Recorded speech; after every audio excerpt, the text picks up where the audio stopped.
आपने अपनी निजी लाइफ में भी कई लोगों के बिजनेस के बारे में ये कहते सुना होगा कि ये कचरे में से सोना बनाते हैं। जनरली स्क्रैप बिजनेस को लेके ऐसे डायलॉग सुने जाते हैं। किसी को इसमें कचरा दिखता है और किसी को सोना। तो इसी कंसेप्ट पर एक कंपनी बेस्ड है जो बैटरी रिसाइकलिंग का काम करती है। अगर आप करंट दौर के इकोनॉमिक शिफ्ट को लेकर थोड़ा अलर्ट हैं तो आपको ये बिजनेस काफी इंटरेस्टिंग लगेगा, because batteries globally automobile sector and energy sector को एक नया शेप दे रहे हैं। ग्रेविटा इंडिया लिमिटेड ये कंपनी का नाम है। एक मिड कैप फर्म है जिसका करीब करीब 11,500 करोड़ का मार्केट कैप। कंपनी का ROC 17 times and ROE 16 times. Company का जो ट्रेडिशनल बिजनेस है, जो मेन बिजनेस है, जो ये स्टार्टिंग से करते आ रहे हैं, वो है lead recycling. Lead based battery scraps को high value products like pure lead, lead alloys, lead sheets, lead bricks, red lead and lead oxide, इन सभी प्रोडक्ट्स की मैन्युफैक्चरिंग करते हैं from lead based battery waste से। हाईएस्ट रेवेन्यू कंपनी को इसी business से आता है, मतलब लेड बिजनेस से। इसके अलावा ये company aluminium based value added products भी बनाती है, लाइक एल्यूमिनियम अलॉयस। अब एल्यूमिनियम स्क्रैप इनको सबसे ज्यादा आता कहाँ से? तो सबसे बड़ा सोर्स है used beverage cans.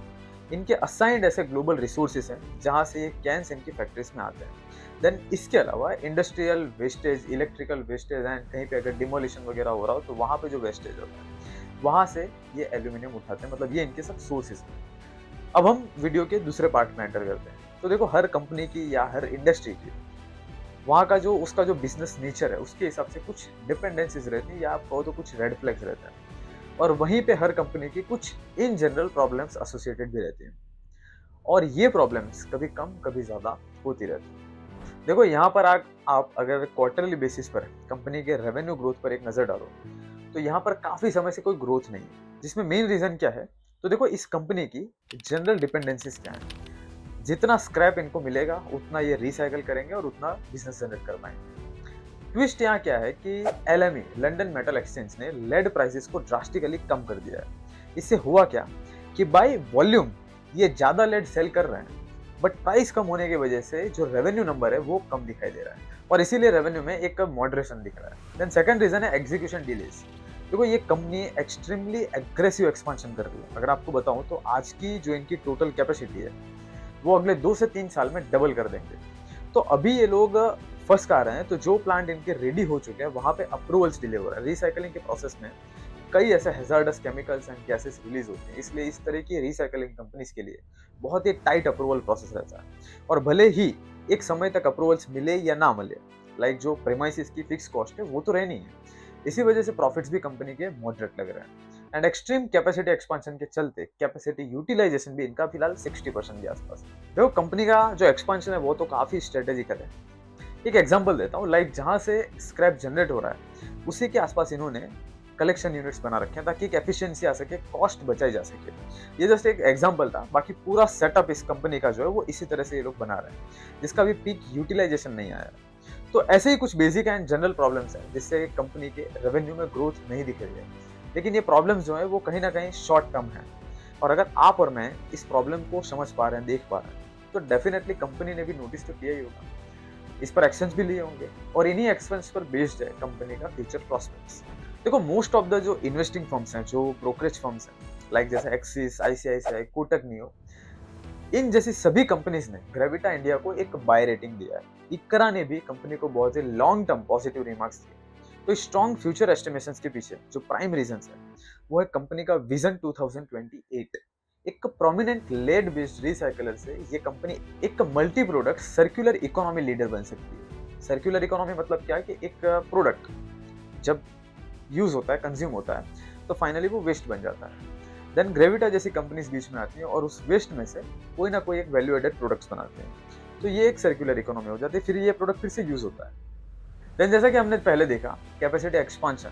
Current capacity इनकी 3.40 लाख मेट्रिक टन पर एनम है। 2028 तक ये मोर देन 7 लाख मेट्रिक टन पर एनम हो सकती है। और बहुत अच्छी बात यह है कि इस एक्सपांशन के लिए कंपनी को कोई कॉर्पोरेट डेट की तरफ बहुत ही कम जाना पड़ा है, क्योंकि इनका जो एग्जिस्टिंग बिजनेस है वो बहुत ही स्ट्रॉन्ग फ्री कैश जनरेट कर रहा है। लाइक वैसे मुकेश अंबानी का ऑयल टू केमिकल बिजनेस है, वो एक कैश काउ की तरह है, जहां से इतना कैश आता है कि Mukesh Ambani Jio, retail, new energy and data centers, इन सभी में इन्वेस्ट कर रहे हैं। देन सेकंड रीजन है diversification. The non lead target, मतलब कंपनी लेड पर डिपेंडेंसी कम कर रही है, क्योंकि सिंगल कमोडिटी पर डिपेंडेंसी नहीं रखी जा सकती। अगर प्राइस फ्लक्चुएट हुआ तो पूरा बिजनेस हिल जाएगा, जो अभी एक्चुअली हो रहा है, आप देख रहे हैं। इसीलिए कंपनी स्ट्रेटेजिकली कॉपर में एंट्री कर रही है। 561 करोड़ का एक्विजिशन किया है, जिससे कि डायरेक्टली कंपनी के पास 31,000 मैट्रिक टन पर एनम का कॉपर रिसाइकलिंग कैपेसिटी बिल्डअप हो चुका है गुजरात के अंदर। इसी तरह कंपनी प्लास्टिक एंड रबर में एंट्री कर रही है। Most important, company lithium ion batteries recycling plants already ready कर चुकी है। अब लिथियम आयन बैटरीज इसलिए जरूरी है क्योंकि इलेक्ट्रिकल व्हीकल्स में लिथियम आयन बैटरीज एक मस्ट यूज थिंग है। तो ये जो एक्सपेंशन है इनका, ये एक लॉन्ग टर्म अपॉर्चुनिटी क्रिएट करता है। Third and most underrated reason है रेगुलेटरी फोर्स। तो देखो, स्क्रैप बिजनेस में एक बहुत बड़ी अनऑर्गेनाइज्ड फोर्स है। बहुत बड़े बड़े लोकल स्क्रैप बिजनेस आपने आपके आसपास भी देखे होंगे, जो कि अनऑर्गेनाइज कैटेगरी में आते हैं। तो as a regulatory committee, EPR यानी extended producer responsibility and BWMR यानी बैटरी वेस्ट मैनेजमेंट रूल्स, इन दोनों रूल्स के तहत जो भी ऑटोमोबाइल या ओईएम या कोई और कंपनी होगी जो जिसको रिसाइकल मटेरियल्स की परचेसिंग करनी हो, या फिर उस कंपनी में जो स्क्रैप है उसकी सेलिंग करनी हो, ये दोनों काम किसी न किसी certified and eco friendly recyclers से ही करना पड़ेगा, जैसे कि Gravita India limited. Second rule है आरसीएम, रिवर्स चार्ज मैकेनिज्म। इसमें स्क्रैप परचेजिंग पर टैक्सेशन लगाया गया, जो अनऑर्गेनाइज मार्केट के लिए थोड़ा टफ है। तो जो बड़े बड़े प्लेयर्स है जहाँ पे बहुत बड़ी मात्रा में स्क्रैप जनरेट हो सकता है, वहाँ ग्रेविटा जैसे कंप्लायंट एंड ट्रांसपेरेंट कंपनीज के लिए एक अच्छी अपॉर्चुनिटी, क्योंकि वहाँ पे अनऑर्गेनाइज जो प्लेयर्स हैं वो शायद ना जा सके। देन फोर्थ रीजन है high value products. Next 3 to 4 years में कंपनी का 50% रेवेन्यू आउट ऑफ लेड यानी कि वैल्यू एडेड प्रोडक्ट से ही आएगा, जिससे कि कंपनी के मार्जिन भी बढ़ सकते हैं, और ये इनके करंट एक्सपेंशन का एक हिस्सा है।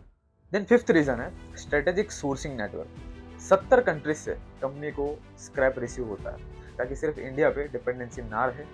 एंड इंडिया के जो मैक्सिमम पोर्ट्स पर इन्होंने प्रोसेसिंग एंड कलेक्शन यूनिट्स बना रखे हैं, ताकि कॉस्ट एफिशिएंसी आ सके। पोर्ट से सीधा माल आएगा इनके कलेक्शन यूनिट्स में, तो खर्चा बचेगा। तो ये कुछ मेन रीजंस थे। अगर फाइनल वर्ड्स में मैं आपको ये कह सकता हूँ कि फ्यूचर बेट जो है वो कंपनी के स्ट्रेटेजिक एक्सपेंशन एंड उससे जुड़े हुए बेनिफिट्स पर ही कनेक्टेड है। करंट जो पेन है उसकी वजह से कंपनी में एक अच्छा खासा थोड़ा प्रेशर बना हुआ है। बीच में एक स्टॉक प्राइस अच्छा खासा गिर गया था, जहाँ पे एक वैल्यू बाय अपॉर्चुनिटी भी क्रिएट हुई थी, लेकिन फिर से स्टॉक प्राइस बढ़ चुकी है। सो एक अच्छी कंपनी है, वैल्यूएशन भी ठीक ठाक है। एक अच्छे लेवल के लिए आप जरूर वेट कीजिए, और इस कंपनी को जरूर आप रडार पे रखिए। ये वीडियो कोई रिकमेंडेशन नहीं है, जस्ट एक इन्फॉर्मेशन है।